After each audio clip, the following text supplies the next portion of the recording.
So, why have childcare costs in the United States risen so sharply and having such a dramatic impact on young families right now? Yeah, I think that's a great question. We know that, for example, now the US, the average childcare cost account for about 20% of the family's disposable income, or for single family with two children, that could be as high as 37%. And as a matter of fact, just last year, the childcare cost has risen by 4.8%, which is, as you know, much higher than the average inflation rate. So I think there are many reasons going to it. One, of course, is the underinvestment in the sort of care infrastructure in the US economy. Then I think there's a lot of, again, the lack of, I would say, government support, especially at the federal government level. As we know, in January, for example, President Trump just froze basically $10 billion of child care family assistance program to 5 Democratic states. And so I think that really adds more salt on the wound when many families are so much struggling, right, with affordable childcare. And of course, I think things got much worse after the pandemic, and it's still not recovering when it comes to affordable childcare and accessible these kinds of preschool education in the States. It really is so difficult, and I think you hit the nail on the head. A couple of things just gone up so much, 20%, and this underinvestment by the U.S. government, but you really can't count on the U.S. government to kick in another penny at this point. So how are these costs going to continue to affect workplace participation, especially for women? Women who may have gone to school to get graduate degrees, now saddled with significant student loans, and they find out it probably makes more economic sense, at least for right now, to stay home with their 1, 2, or 3 children rather than go out into the workforce and pump all that money back into childcare. Yeah, you're absolutely right. I think it definitely has a lot of negative impacts on the US economy when it comes to the workforce. So for one is we know that according to a survey last year by Catalyst, they talked about 60% of the moms who were surveyed said that they were overwhelmed by the need to balance their career and care work.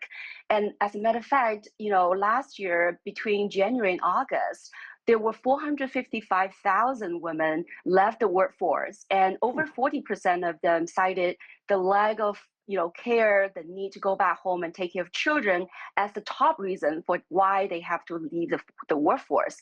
And of course, you're also thinking about the fertility rate, right? As you mentioned earlier, 40% of the families think that finance is the biggest stressor, and actually 30%, 36% of families said, the lack of affordable childcare is the second highest stressor for them to consider shrinking their family size or not expanding the family size as they have what they would like to. So what that means is it translated into declining fertility rate in the US since 2007. As a matter of fact, a record load of 1.6 births per woman was recorded in 2024. So that's our future workforce that we're talking about. So definitely it has very negative impacts on the US workforce, both in terms of female labor market participation rate, but also in terms of childbearing, child rearing in the future. And members of the Trump administration like to collectively beat their chest and talk about how strong the U.S. economy is and how it's moving in so many proper directions. But really, how do U.S. child care expenses compare with others, especially in developed economies? And is there a significant gap out there? Right. Well, according to a 2022 OECD survey, the US childcare costs as a share of family income is definitely one of the top. And if you compare to, for example, the Great Britain, their childcare cost to family income is about 16%. In France, that's about 10%. And you, of course, have countries like Germany or South Korea that is much lower, as 1% or 3%. So I think the US's childcare is definitely much higher compared to other, level of developed countries. And I think that definitely have, not only in terms of labor force that has a negative impact, but also in terms of overall consumption demand. Because according to a Care.com survey, a third of families said because of the childcare, they have to reduce their expenditures on entertainment or leisure. And about a third said they have to dip into their savings. And then another about 30% said they have to postpone some of the large expenses like taking vacation. So that definitely, I think, has negative impact on the economy because consumption demand drives 70% of the US GDP. Yeah. Yan Liang, what might happen if economic impact of childcare were treated more like an essential infrastructure rather than a private household expense? And secondly, I know the Trump administration floated the idea of kicking in as something like $4,000 to every family that welcomed a new baby. What happened to that? Well, I think the government support is definitely very helpful in this regard because we know this is really when we talk about reproduction, right? This is something that a lot of times the costs have been privatized. Workers on the one hand needs to work in the workplace, as we Mm. just mentioned, but then their salary, it's not enough to keep up with the cost of living, especially childcare. So in this case, I think it's very important for the government to provide, these I think public services and public infrastructure when it comes to reproduction needs.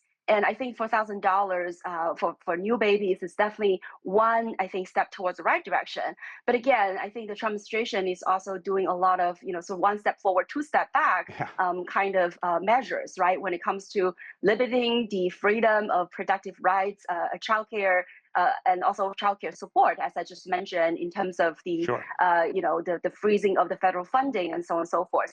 So I think it takes a lot more when it comes to government support. And let's also need to think about all these other needs. For example, certain legislations that would ensure gender equality in the workplace, and so on and so forth. So it's a very large but really urgent issue, I would say, for the government to take more, I think, forceful Yeah. measures to correct this big problem.